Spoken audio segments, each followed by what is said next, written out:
make a quick public service announcement. Hi. For those who are coming at me about Batman and Robin, I am revoking your movie film cards. Oh, Don't you no. ever text me saying no hate on Batman and Robin. That movie is pure basura, trash. For those who know what that means, it's garbage. I don't even want to hear about it. Batman Forever, that was good. I give you that. Not basura. But George Clooney and Arnold Schwarzenegger, that Batman and Robin, you have the nerve to tell me he's very upset no about this. hate? Listen. I'm sorry. I'm giving y'all all. I'm giving y'all bombs. Y'all don't know movies clearly. Oh, that no. movie is It pure was trash. Live from Factory Underground Radio.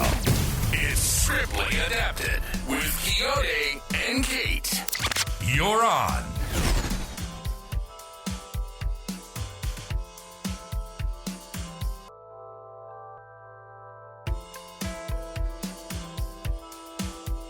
Saturday without a little Michael Jackson. Don't stop till you get enough.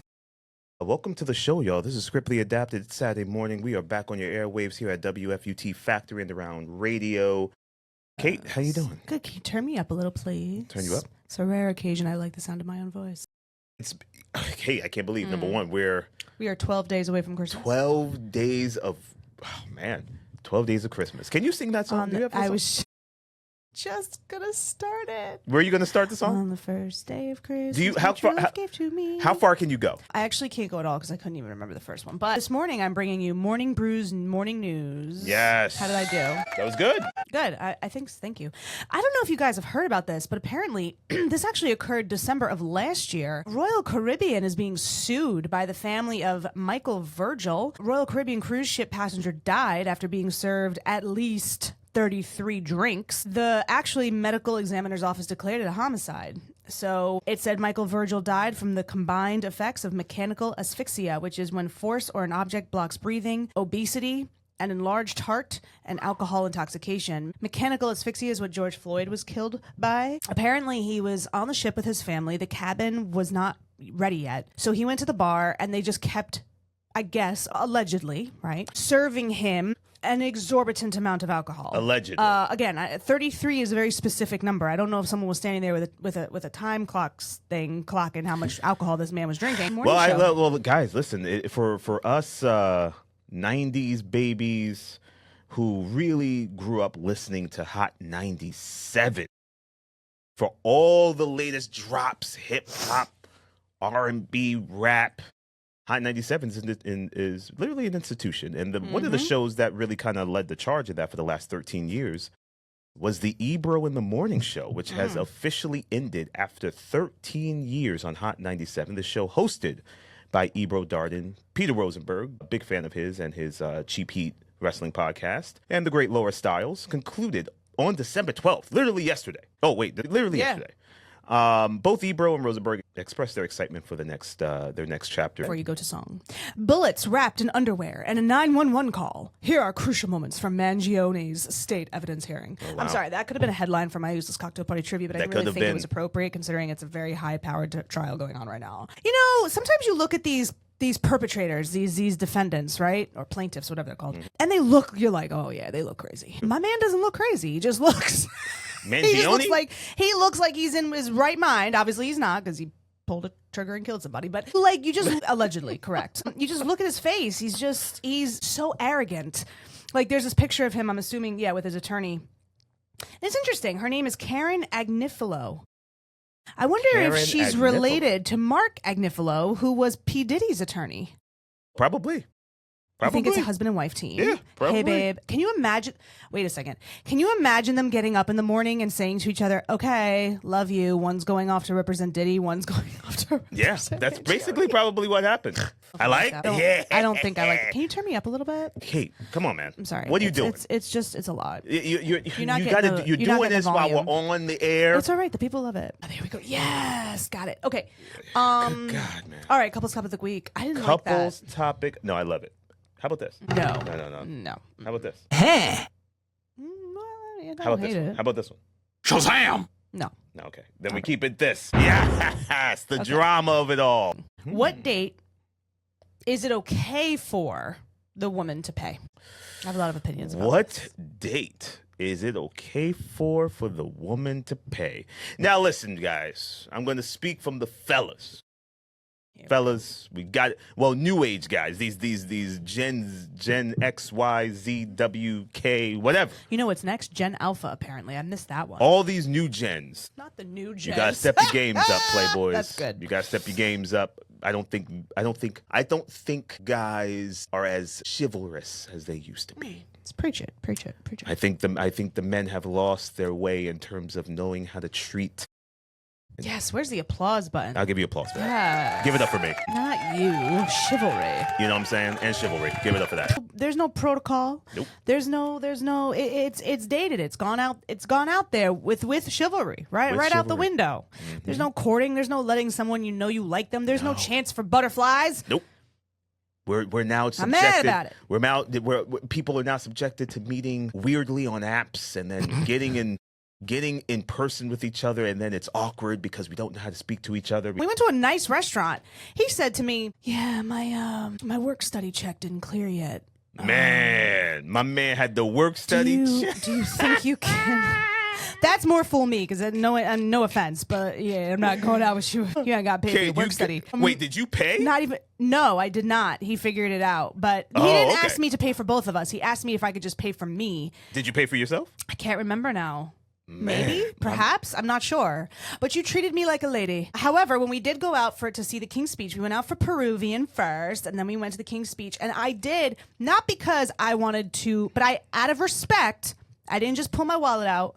Out of respect, I asked. I said, "How would you feel if I treated us tonight?" And then what did I say? You said to me, you thought about your initial response was going to be no, but you thought about it, and I think you could see where I was coming from, and you were like, "You know what? You can pay for the movie tickets." There you go. But give it up for me. That's it, baby. That's it. More stuff to talk about. We can just, listen, we're not, listen, we have the Rotten Tomatoes film of the week or what we're watching on TV. We're not really watching or doing much. I will say this, though. Man on the Inside, Season 2 on Netflix. Starring my absolute most adorable older man crush ever. And when I say older, significantly. Ted Danson from Cheers. This season starring his wife, Mary Steenburgen. It's just so cute. It's such a feel-good, authentic, genuine, warm and fuzzy show. It's comedy. It's Ted Danson. And it's so funny when you see certain moves that he does or certain postures, it takes you right back to early Ted Danson when he was in Cheers. He's just such a great actor. He's still so good looking. I didn't know that show was going to get a season 2, to be honest. I honestly didn't think it was either. What's her name from Brooklyn Nine-Nine? Oh, God. It's so funny. Like, it's that quirky, funny. It's basically about a guy who's an older retired man. His wife passes away, and he's trying to find meaning to his life. And so he kind of inadvertently gets himself caught up in becoming a private investigator. The first season's purely by happenstance, but the second season, he actually starts working for this woman and helping her solve crimes, but they're just the most outrageous, stupid crimes and mysteries. It's just such a cutesy show. You guys should check it out. Man on the Inside with Ted Danson. Now, let me give guys a quick rundown of what is out right now. Rotten Tomatoes right now. We got your Rotten Tomatoes films of the week. These are on our list, of course. Everything's on our list. Kate, I've realized there's a lot of stuff out right now. There's a ton of stuff out. A couple new shows are being released on Netflix. Yes. First movie, Zootopia 2, guys. Zootopia is killing it in the box office. Oh, God. Ooh. How many can we Avatar. Third one, I believe. Who cares? And I cannot wait. Your boy James Cameron has dedicated his entire latter years of life in this industry to these films. A Knives Out mystery. This is the third. This is the third one. I think, right? Saw. Yeah. Mm-hmm. Yeah, 92 and 90, trending 92 and 94% on Rotten Tomatoes. Did we see the second one? We did, yeah, right? It's on Netflix. Yeah. That's Daniel Craig. Daniel Craig. This So is good. Ryan Johnson's movie. And we have, Kate, if you want to take your kids to go see a good, wholesome film, you got David from the Angel Studios, I believe. And I gotta give it up for Angel Studios, man. They do some good stuff. You know that end, it reminds me of kind of the Cosby Show opening a little bit. Remember when they play the horn? It sounds like similar to that. No, right? no. I know what you mean. I like it. Look at you, Kate. See? Little references to the old school shows, huh? Yeah. I don't get those often from you. It's a hit or miss with you. Wow. It's a hit or miss. But what's not a hit or miss, guys, is this. Well, could be a hit or miss. Wow. You're not setting me up for success here at all. But thanks. This is. Wait, let me just. I need to have a charm. We have to figure that out. No, you have a whole big button box panel of buttons.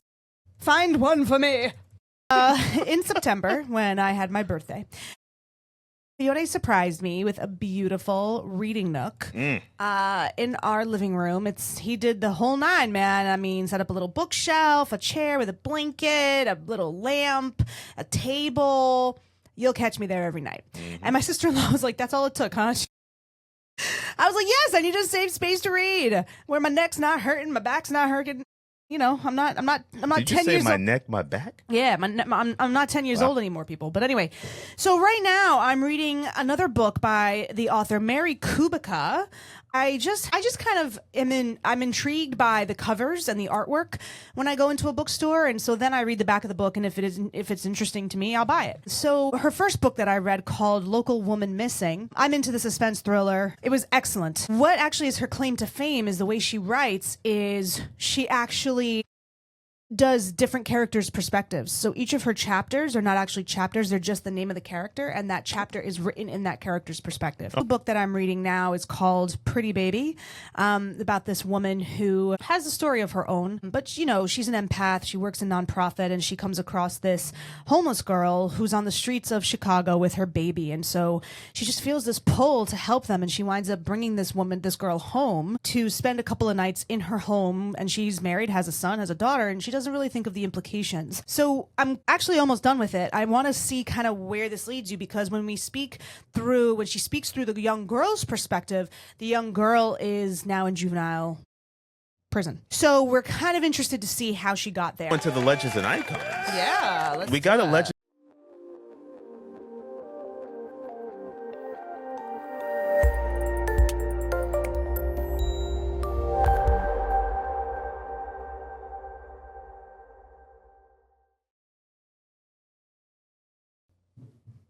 Viola Davis. This is probably the last one for Viola Davis. About her films, her life, her career, how she got started. Amazing career, by the way. I mean, you talk about someone who really shown the talent and the gift given to her. Oh, yeah. And really seen that flourish. I mean, you're talking nothing but Viola Davis. We want to focus on the critically acclaimed Ma Rainey's Black Bottom, which also was Chadwick Boseman's final film that he worked on. I believe he did win the posthumous Oscar for this, didn't he? I think he did. I think he did. But yeah, I'm fact checking right now. But no, we're going to celebrate that movie today. Yeah, guys. Take it away. Ma Rainey's Black Bottom. Man, what a film. And 2020. Runtime is only an hour and 34 minutes, so it hits you quick. And it is beautiful. And like I mentioned, this was on Netflix, did not go into the theaters, and it had a 97 rated, really fresh on Rotten Tomatoes, at a 97% by the critics, 72% by fans. Was a huge success, highly watched, and really, really, really enjoyable. One of the critics that I wanted to mention that says something really great here. The poignant conclusion is as bitter as it is heartbreaking, because fictional though it is, its story of racism, rage, and loss promise shows an essential truth. It was a very artfully and masterfully created film. I personally think if Chadwick had to have any movie to have gone out on, I think it should have been this one. It's blaxploit for a while. And I was saying to myself, because I kept seeing this person on TV recently for accolades and stars on the Walk of Fame and all this stuff. And I was like, oh, I gotta do, well, first off, give it up for the blaxploit. And like second of all, give it up for the great Debbie Allen.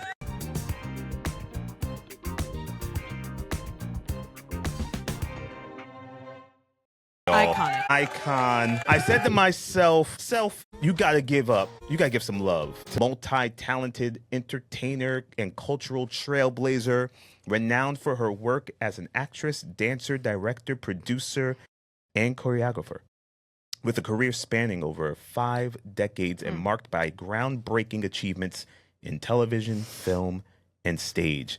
Debbie Allen. Now, this is a little, if you know, you know. If you out there and you listen, if you know, you know. I love this show. A Different World theme song. She was producer. She directed episodes. She starred in episodes. She revitalized that show. Multi-talented entertainer and cultural trailblazer, renowned for her work as an actress, dancer, director, producer, and choreographer. With a career spanning over 5 decades and marked by groundbreaking achievements in television, film, and stage. 16th, 1950 in Houston, Texas, to Vivian Allen, Pulitzer Prize-nominated poet and artist, and Andrew Allen, an orthodontist. Growing up in a racially segregated environment, she faced barriers to dancing training, including being initially denied admission to prestigious dance schools due to her race and body type. Allen and her siblings spent part of their childhood in Mexico to escape U.S. racism, where she trained in ballet and became fluent in Spanish. She graduated cum laude from Howard University, 1971, with a BA in classical Greek literature, speech, and theater, an education that later influenced her work in television and production. Allen debuted on Broadway in Paulie in 1970 and went to create the role of Benicia in Raisin in 1973. She earned a Tony Award nominations for her performances as Anita in West Side Story in 1980 and Charity in Sweet Charity in 1986. Her breakout screen role came as Lydia Grant in the film Fame in 1980 and the subsequent television series in 1982 to 1987, where she served as principal choreographer and received a Golden Globe Award for Golden Globe Award and multiple Emmy Awards. She's also released 2 solo albums, Sweet Charity in 86 and Special Look in 89, which also produced several singles. For that year, she directed musical film Polly. She later directed crime drama film Out of Sync. She choreographed the Academy Awards for 10 years, like Coyote said. She co-produced the 1997 Steven Spielberg historical drama film Amistad, receiving a Producers Guild of America award. What else we got? Cat on a Hot Tin Roof. In 2008, Allen directed the all-African-American Broadway production of Tennessee Williams' Pulitzer Prize-winning drama Cat on a Hot Tin Roof, starring stage veterans James Earl Jones, her sister Felicia Rashad, and Anika Noni Rose, as well as film actor Terrence Howard, who made his Broadway debut as Brick. I was in that audience. She's just an actress. She's an actress. She's a dancer. She's a director. She's a producer. She's everything. Well-rounded, extremely talented. Seeing her as Dr. Catherine Fox on Grey's Anatomy, she's been in that role for a while, and she just is incredibly she exudes confidence in her role. Like, you can tell she hasn't even been on the show since the inception of it, but you can just tell the actors around her just give her that due respect that she deserves, and she's just incredible. So, like, I can't hear it. Let's hear it. Like, how do you breathe? How can you breathe? Like, I don't know, but she wants to hear it. Welcome back to the show.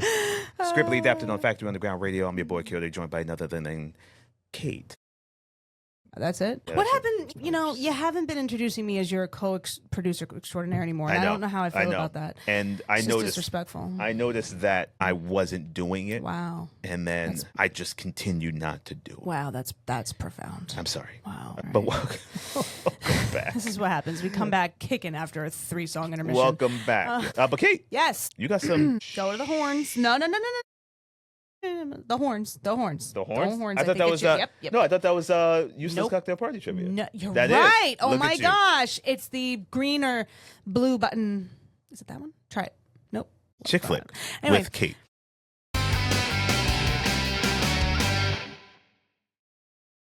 We are diving into a star-studded cast film called My Best Friend's Wedding. Yes, give it up. All right, that's enough. Oh, wow. Headlined by none other than America's Sweetheart, which actually she starred in a film by the title of America's Sweetheart, but her name is Julia Roberts. Dermot Mulrooney. He's still my heart. Anyway, still handsome. I don't care what any of y'all say. He is a silver fox. He is so handsome. He is just a beautiful man. Cameron Diaz, who has recently returned to acting. She just starred in a cutesy film, spy film with Jamie Foxx. Rupert Everett, Carrie Preston, Rachel Griffiths, Christopher Masterson, Philip Bosco, Susan Sullivan, and all these other people I don't know. My Best Friend's Wedding is the story of, it was in 1997.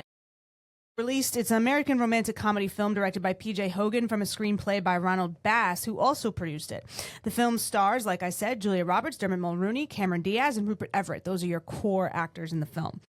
Plays a young woman who discovers that her longtime friend is engaged to a much younger woman. Her best friend is Dermot Mulroney's character, and he's engaged to Cameron Diaz's character. And so he invites her out to their wedding.